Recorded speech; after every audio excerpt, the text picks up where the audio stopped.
Kia ora koutou katoa, no mai ki tēnei Media7.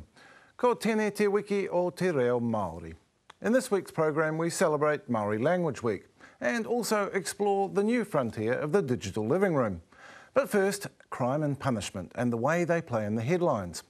As the overall crime rate has declined in the past 2 decades, news media coverage of crime has tilted sharply in the other direction. The nature of the coverage has changed too. When nearly 5,000 readers of the Christchurch Press were surveyed 3 years ago, the way the paper covered crime was the chief complaint. In response, the editor promised a more selective approach to court and crime news, particularly coverage of violence and sexual attack, to avoid giving undue weight to those topics. And then, last year, the paper's editor Paul Thompson defended such coverage by observing, "You, the reader, love this stuff." We appear to be in a particularly torrid cycle at the moment. The troubling headlines of the Weatherston trial were still echoing when Justice Minister Simon Power announced a flurry of plans to amend the law. The week before, his sharp response to a speech by Chief Justice Sian Elias made headlines.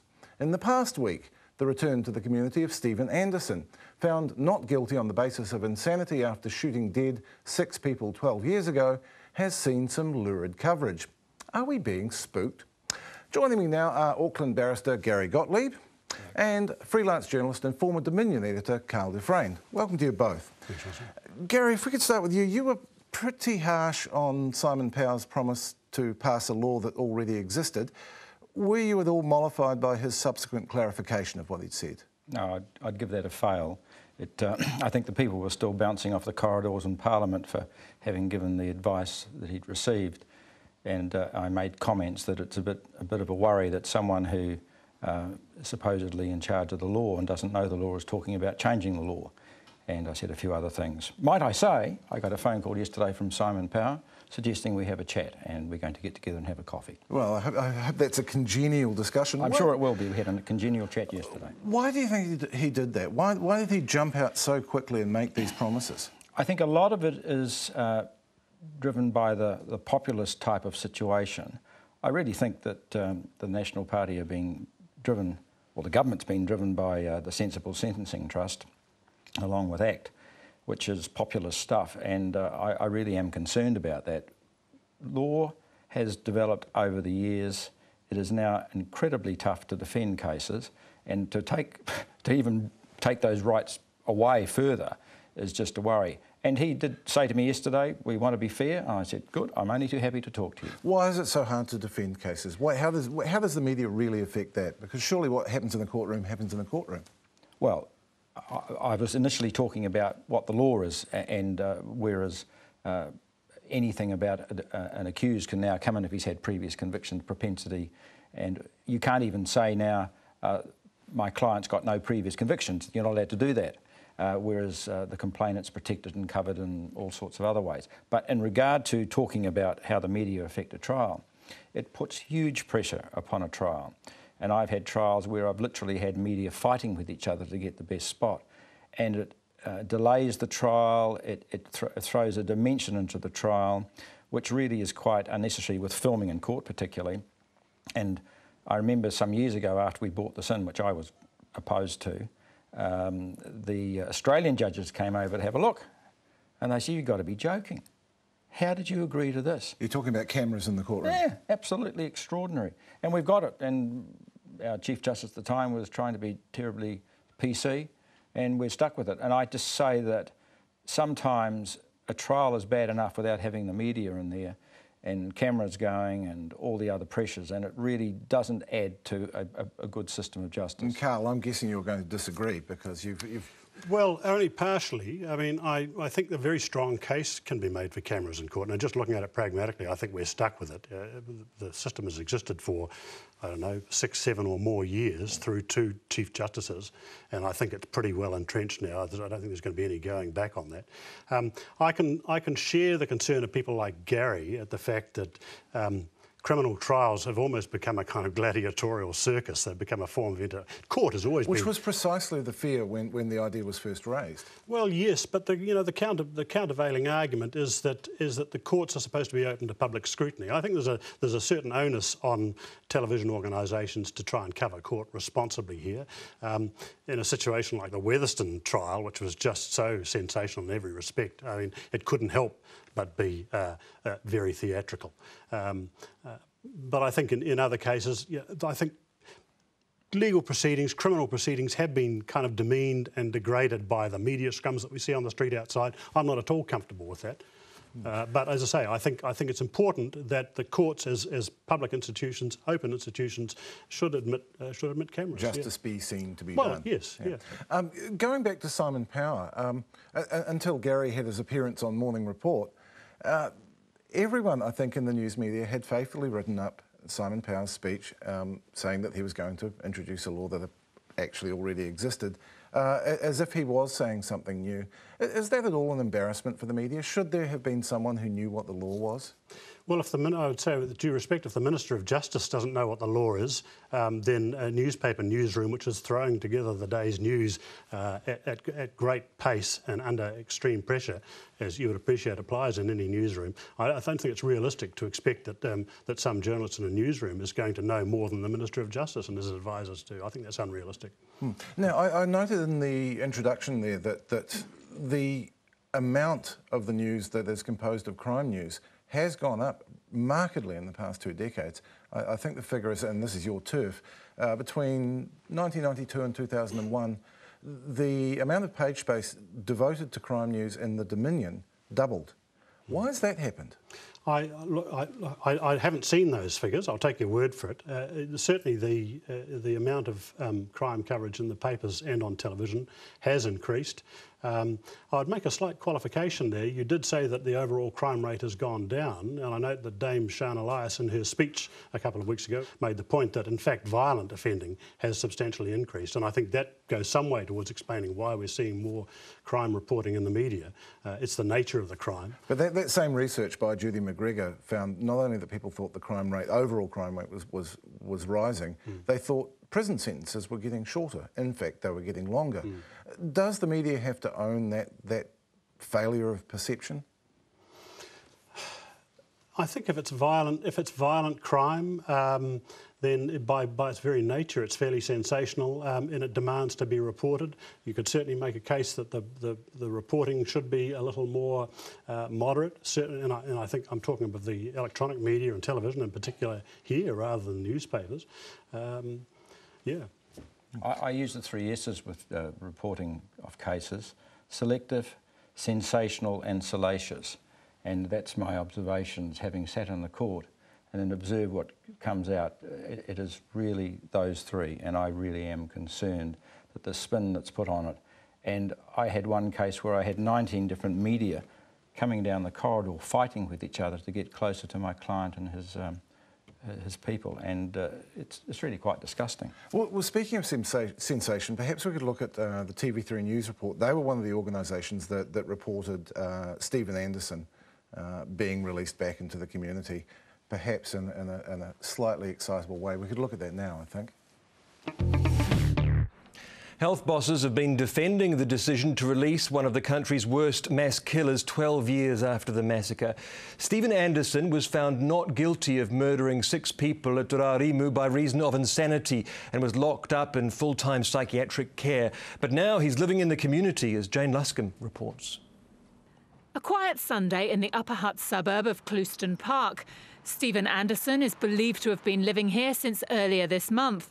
It's a world away from the lodge in the small central North Island town of Rarimu. That's where he shot dead 6 people, including his father, with a shotgun 12 years ago. 4 others were injured. He's been making these moves for some years now in a very careful and deliberate manner, and he would not be put into the community unless he was safe. He continues to have psychiatric care, but relatives of at least one of his victims believe he should remain locked up. Jane Luscombe, 3 News. Now, as I said, Carl, TV3 wasn't the only organisation to report that story. Should this man not be left to try and reintegrate? But they had him running around in the police shell suit. That was 12 years ago. The message there seemed to be crazy killer back on the loose. Oh, I disagree. I thought it was a relatively restrained piece, surprisingly restrained really for TV3. They could have gone for the doctor with this. They could have interviewed alarmed neighbours. They could have whipped up panic in that small community. Crazed killer on the loose. You make the point that they were relying on visuals from 12 years ago. Well, of course they would. It was a sensational event at the time, and you can't erase that from history. It did happen. It just strikes me that this isn't the first time. I think it was 2 years ago we had Steve Cook at the Herald on Sunday pressuring Auckland Zoo into getting rid of Mark Burton, who had a little job shoveling elephant poo there as part of his rehabilitation. I thought that was an awful thing that happened. I think there's a balance to be struck here. I believe that the public has a right to know when people like Stephen Anderson, who have been found guilty, well, not guilty in his case on the grounds of insanity, but who have perpetrated extreme acts of violence. I think the community has a right to know what subsequently happens to them. Then again, I think the media has a responsibility to be responsible and to be relatively restrained in the way they cover that, so that they don't create panic. I think television, as I say, could have gone overboard on this one, and I think it's to their credit that they didn't. Gary, we said we'd get to Sian Elias's speech. I got the feeling that whatever she said in that speech was rather lost in the toing and froing of whether she should be saying it at all. Simon Power sounded off, that one again. Should we have maybe listened a little more closely to the speech? Well, I read most of it, and I actually wrote a letter to the Herald last week just saying in my 40 years of visiting prisons, when I first went there, there were teachers based in prisons and they would teach people how to read and write. There were workshops, people would learn some skills and might come out with a chance. Now you just throw them in there and lock them up for as long as possible. And it's all a matter of resourcing, and I think she was fully entitled to say, as someone in charge of the judges, these are the problems, it's not working, and sending people to prison does not solve problems. It might keep the Sensible Sentencing Trust happy, but let's get real here and try and work out the best way to deal with it. It seems to me a lot of my observations, it's a class thing. Lock them up. These are underprivileged people, we don't want to worry about them. Now the reality is that you have to try and rehabilitate these people, and that's just being ignored. And they just prefer to spend more money on building prisons than trying to help people who are in them. Well, we do have to wrap up here. I'll let you get to your jury and you get to your plane. Gary Gottlieb and Carl Dufresne, thank you for your time. Now, perhaps we're due for a good news story about the media and the marginalised. Simon Pound discovered the Nutters Club.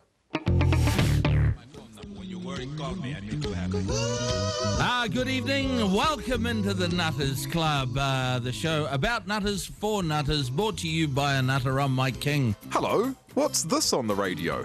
A Nutters Club. I opened the show by introducing the particular ailment that we're talking about. I introduced the nutcracker, our own Fraser Crane, David Kodai. David Kodai, is that how you say it? Yeah, Kodai. Kodai, David Kodai, clinical director and consultant psychiatrist. Once I've spoken with David, we introduce our guest, and our guest talks us through their life, takes us from their low point to where they are now. And by sharing that story, we encourage people to ring up, ask questions, and take advantage of the psychiatrist. I mean, mental health costs a lot of money nowadays. That's the formula for the radio live show that Mike King runs on Sunday nights. It started almost by accident. I was sitting there and there were no calls coming in, none. So I said, you know how hard this is when no one's calling, so I'll just have to start talking to the voices in my head. And the voices in my head were going, well, you're useless at this. No wonder no one's calling. So I was just saying it out loud, what the voices in my head were saying, and suddenly the boards lit up, and for the rest of the week they stayed lit up. The calls they receive can be pretty intense, about depression, schizophrenia, addiction, despair. You look back and you think, God, you're an idiot. The amount of stuff you drank, you just drink wine, because I suppose a mother's I'd go and pick up, I'd use, and by that night I'd be sick and I couldn't score again till the next morning. So by the time I had to go and score, I'd be almost, crumbled over. I'm sitting in the car on my own. I've done marijuana for 30 years. Had a massive anxiety panic attack on my own. For Mike, it is a calling.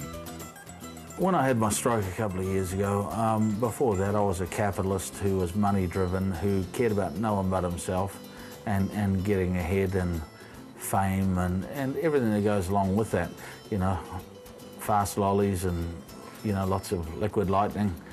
As I was lying in my coma dribbling down the front of my shirt, all I could think about is if I get another shot at this, then I'm going to try and do something a bit different. And I didn't know what that thing was until this came along, and I realised now the importance or the meaning of that saying, it's better to give than to receive. David Kodire is the psychiatrist on call. He's glad the show exists because the media has a patchy record on mental health issues. I think that the media can handle things astonishingly well and astonishingly badly, and we see both every day, really. So, you know, I think that you see all of the kind of worst stereotypes played out on the front page of the paper. And he's keen to share his wisdom. The idea about trying to reach out to men and make it easier for men to both know when something's going wrong and to feel okay about asking for help seemed like a damn good thing to be involved in. Because that's what it's all about, helping people. Most people are dying to talk about it. There's a great saying that we have on the show, secrets keep you sick. And it's all done with Mike King's brand of honesty and a bit of joshing. It's diluting the bullets that people fire at us. They call me nuts, I call myself nuts first. That's The Nutters Club, 8 to 10, Sunday nights on Radio Live.